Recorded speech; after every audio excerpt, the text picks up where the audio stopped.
ॐ अज्ञानतिमिरन्धस्य ज्ञानञ्जनशलाखया चक्षुरुन्मिलितं येन तस्मै श्रीगुरुवे नमः। नमो ॐ विष्णुपादाय कृष्णप्रेष्ठाय भूतले श्रीमते भक्तिवेदान्तस्वामिन् इति नामिने। नमस्ते सरस्वते देवे गौरवाणी प्रचारिणे निर्विशेषा शून्यवादी पाश्चात्य देशतारिणे। जय श्री कृष्ण चैतन्य प्रभु नित्यानंद श्री अद्वैत गदाधर श्रीवासदि गौर भक्तवृंद। हरे कृष्णा कृष्ण कृष्ण हरे हरे, हरे राम राम राम हरे हरे। हरे कृष्ण। तो पिछली कथा में हम चर्चा कर रहे थे महाराज परीक्षित ने जो निर्णय लिया था सब कुछ त्याग करने का, और जब तक उनकी मृत्यु नहीं आ जाती तब तक पूर्ण रूप से व्रत करने का, ये निश्चय उन्होंने इन महान संतों से उसकी पुष्टि करने के लिए उनको सुनाया। तो उनके निर्णय को सुन करके ये सारे महान जो संत वहां पर पधारे थे, वहां पर एकत्र हुए थे, उन्होंने सबने कहा कि तुम्हारा निश्चय बिल्कुल सही है और हमें बिल्कुल भी आश्चर्य नहीं है कि तुमने इस प्रकार का निर्णय लिया है कि सर्वस्व जो भी तुम्हारा था, तुम सारे पृथ्वी के सम्राट थे, तुम्हारे सर के ऊपर सोने का हीरों का ताज था, लेकिन तुमने सब कुछ त्याग कर दिया भगवत धाम वापस जाने के लिए, क्योंकि तुम महान भक्तों की परंपरा से हो। तुम्हारे दादा परदादा जितने भी हैं सब महान भगवान की भक्ति की परंपरा से हैं। तो हमें आश्चर्य नहीं है कि तुमने भी जो है इसी प्रकार से, जैसे व्यक्ति मल का त्याग कर देता है, जैसे व्यक्ति तुच्छ वस्तुओं का त्याग कर देता है, तुमने जो अपने पूर्ण राज्य का, अपने ऐश्वर्य का, सबका जो है त्याग कर दिया है भगवत धाम वापस जाने के लिए। तो ये एक बड़ा महत्वपूर्ण विषय है कि अगर हम आध्यात्मिकता में प्रगति करना चाहते हैं, भगवत धाम वापस जाना चाहते हैं, तो हमें भौतिक आसक्तियाँ, भौतिक वस्तुएं जिनके ऊपर हमारा मन इतना खिंचा हुआ है, लगा हुआ है, इतना आसक्त है, हम एक प्रकार से रस्सियों से जकड़े हुए हैं, बंधे हुए हैं, इसे ही बंधन कहा जाता है। जैसे जेल के अंदर में व्यक्ति को हथकड़ी लगाई जाती है, उसी प्रकार से हमारी वासनाएं, हमारी भौतिक इच्छाएं, हमारी भौतिक आसक्तियाँ, सभी इन भौतिक वस्तुओं से ये हमारा इस भौतिक संसार में बंधन है। तो जब हम इन बंधनों को तोड़ पाएंगे तभी हम जो हैं एलिजिबल हो पाएंगे भगवत धाम वापस जाने के लिए। वो बहुत महत्वपूर्ण, एक प्रकार से कहा जाए तो गुणों की प्राप्ति की, इस प्रकार के आध्यात्मिक गुण की प्राप्ति की अत्यंत आवश्यकता है भगवत भक्ति में प्रगति करने के लिए। तो वे बड़े खुश थे कि महाराज परीक्षित ने इस प्रकार का जो है निर्णय लिया है। महाराज परीक्षित जब उन्होंने ये सुना, इन महान संतों के द्वारा उन्होंने जो अपना जो है वो पुष्टि करना चाहते थे जो उन्होंने निर्णय लिया था। क्योंकि जब तक अनुभवी व्यक्ति हमारे जो हम कार्य कर रहे हैं उसकी पुष्टि नहीं करता है तो हमारा कार्य का फल व्यर्थ चला जाता है। तो उसके बाद में महाराज परीक्षित जो है, इनका सबका जो है हार्दिक धन्यवाद करते हैं और धन्यवाद करते हुए कहते हैं कि ये तो भगवान की अत्यंत मेरे ऊपर कृपा है कि आप जैसे महान संत मेरे मृत्यु के समय में यहाँ पर आए हैं और आप सबके संग में मैं प्राणों को त्याग दूंगा, भगवान के ऊपर, भगवान के चरण कमलों को ऊपर अपने मन को लगा करके। और वो कहते हैं कि हे महान संतों, आप सभी वेद पुरुष हैं। आप सभी जो सत्य लोक में रहते हैं। इस भौतिक संसार में 3 अलग अलग लोक होते हैं। एक निम्न लोक है, एक मध्य लोक है और एक उच्च लोक होते हैं। तो ये जो महान संत हैं जो इस भौतिक संसार से एक प्रकार से उनकी इन भौतिक आसक्तियों में, भौतिक वासनाओं में कोई आसक्ति नहीं है, वे आध्यात्मिकता में प्रगति कर चुके हैं। वो कहाँ पर वास करते हैं? वो सत्य लोक में वास करते हैं, जहाँ पर ब्रह्मा और अन्य महान संतगण, साधुगण वहाँ पर वास करते हैं। इस भौतिक संसार के अंदर में जो निम्न लोक होते हैं, जो मध्य लोक होते हैं, जो उच्च लोक भी होते हैं, ये सब 3 गुणों से प्रभावित होते हैं। जैसे जैसे हम नीचे के लोकों से ऊपर की तरफ जाते रहते हैं, वहाँ पर सत्व गुण का प्रभाव बढ़ता रहता है। लेकिन मुक्ति का मतलब होता है जब हम तीनों गुणों के प्रभाव, यहाँ तक कि सत्व गुण के प्रभाव से भी जब हम मुक्त हो जाते हैं, उसे मुक्ति कहा जाता है।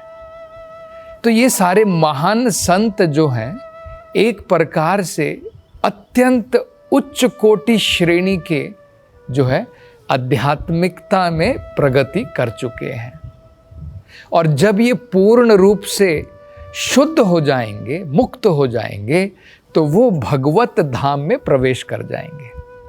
हमें भी केवल इतना ही नहीं सोचना चाहिए कि जैसे कहा जाता है ना, ऊर्ध्वम गच्छन्ति सत्वस्थः, सत्व गुण से प्रभावित अगर हमारा जीवन रहेगा तो हम ऊपर की तरफ जाएंगे, उच्च लोकों की तरफ जाएंगे। वो हमारी धारणा नहीं होनी चाहिए कि बस स्वर्ग लोक तक चला गया तो मेरा जीवन बन गया, क्योंकि स्वर्ग लोक तक भी जाएंगे, हमारे पुण्य खत्म होने के बाद में दोबारा मृत्यु लोक में आना पड़ता है।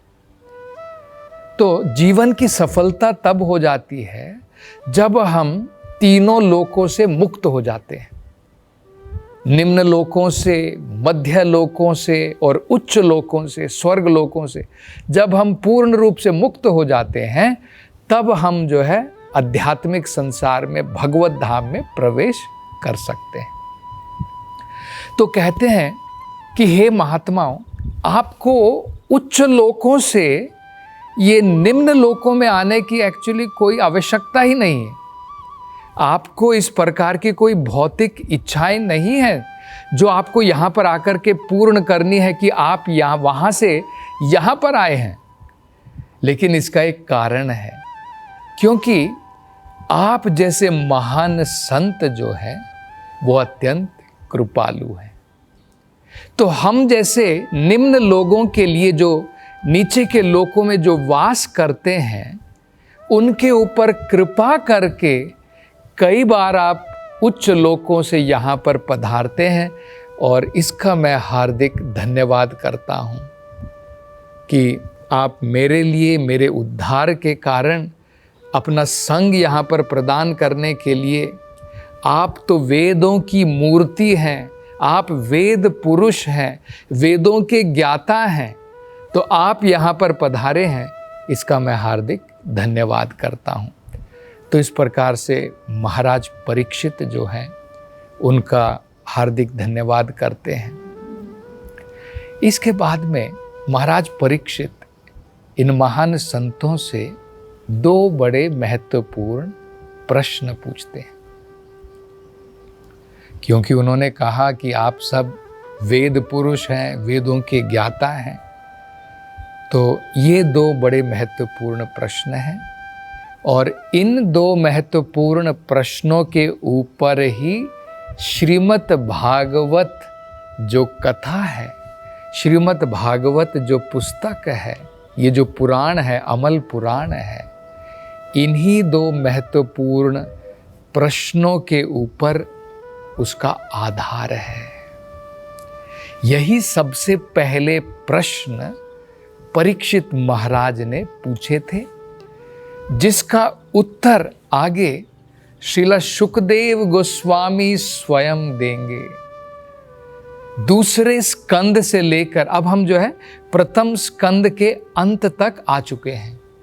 अब परीक्षित महाराज जो हैं अनेकों प्रकार से ये जो प्रश्न पूछेंगे इन महान संतों से, और उसी समय भगवान की कृपा के द्वारा सुखदेव गोस्वामी वेद व्यास के पुत्र वहाँ पर प्रकट होंगे, वहाँ पर आएंगे जहाँ पर ये सारे महान संत हैं, जहाँ पर परीक्षित महाराज व्रत करके बैठे हैं भगवान के ऊपर ध्यान लगा करके।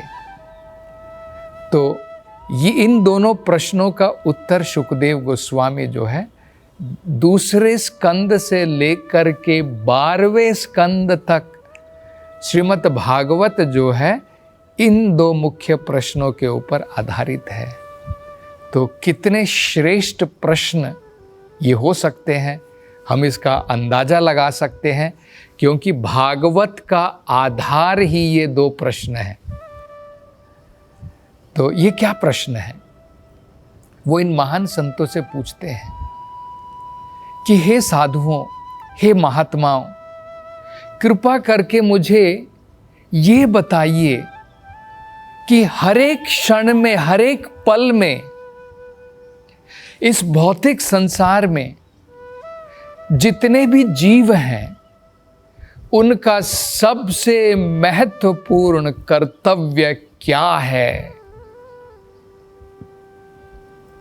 इसे कहते हैं, अंग्रेजी में कहा जाता है प्राइम ड्यूटी। हमारे बहुत सारे कर्तव्य हैं। हमारा हमारे देश के प्रति भी कर्तव्य है, हमारा हमारे परिवार के प्रति भी कर्तव्य है, हमारा देवताओं के प्रति कर्तव्य है, हमारा अन्य जीवों के प्रति भी कर्तव्य है। लेकिन वो सबसे प्रमुख कर्तव्य नहीं है। सबसे मुख्य, सबसे प्रमुख कर्तव्य हर एक योनि में और खासकर मनुष्य जीवन में हर एक पल, हर एक क्षण, वो कौन सा कर्तव्य है जो हमें करना चाहिए? ये परीक्षित महाराज जो है प्रश्न पूछते हैं। दूसरा वो प्रश्न पूछते हैं कि जो व्यक्ति जिसकी मृत्यु अत्यंत समीप है, उस व्यक्ति का सबसे महत्वपूर्ण कर्तव्य क्या होना चाहिए? कृपा करके इसके बारे में भी मुझे ज्ञान दीजिए, बताइए। तो ये भी बड़ा महत्वपूर्ण प्रश्न किया है, क्योंकि हम सब मरण सन्न हैं। मरण सन्न का मतलब होता है हमारी सबकी मृत्यु नजदीक है। तो हम तो बोल देंगे कि भाई परीक्षित महाराज को तो नोटिस मिला था, उनको तो कहा गया था, शाप दिया था, और उनको ये खबर भी दी गई थी कि भाई 7 दिन के बाद में तुम्हारी मृत्यु निश्चित है। हमें तो कोई नोटिस नहीं मिला है। देखिए, लेकिन नोटिस हमें मिलता है, हम नोटिस को अनदेखा कर देते हैं। जब अनेकों प्रकार की बीमारियां पकड़ती हैं, वो भी प्रकृति का एक प्रकार का नोटिस है। जब हमारे बाल सफ़ेद होने प्रारंभ होते हैं, वो भी एक प्रकार का नोटिस है। जब हमारे शरीर के ऊपर झुर्रियाँ पड़ना शुरू होती हैं, वो भी एक प्रकार का नोटिस है। लेकिन हम क्या करते हैं, उसकी कोई ना कोई जो है रेमेडी ढूंढ लेते हैं, औषधि ढूंढ लेते हैं, और हम लोग सोचते हैं कि इस प्रकार से हम धीरे धीरे बुढ़ापे से, बीमारियों से, मृत्यु से हमारा बचाव हो जाएगा। लेकिन वेदों के अंदर में बताया है, ये 4 चीज़ों से कोई बचने वाला नहीं है। बार बार जब तक हम कर्म करते रहेंगे, जन्म लेना पड़ेगा। जन्म मिला तो मृत्यु निश्चित है। जन्म लिया तो बीमारियां आएंगी। जन्म लिया तो बुढ़ापा आएगा। ये 4 चीज़ें तो निश्चित है। भगवद गीता में भगवान स्वयं कहते हैं, सबसे मुख्य दुख का कारण क्या है?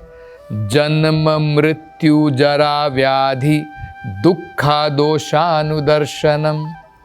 भगवान कहते हैं जन्म मृत्यु, बुढ़ापा और व्याधि, अनेकों प्रकार की बीमारियां, ये ही सबसे प्रमुख हमारे दुखों का कारण है। इनके निवारण को मनुष्य जीवन में ढूंढना चाहिए। तो बड़े ही महत्वपूर्ण जो है प्रश्न महाराज परीक्षित पूछते हैं। और आगे अब महाराज परीक्षित क्या प्रश्न पूछते हैं और ये महान संतगण उसके बारे में क्या बताते हैं, और शुकदेव गोस्वामी वहाँ पर कैसे प्रकट होते हैं, इसकी चर्चा अगली कथा में करेंगे। हरे कृष्ण।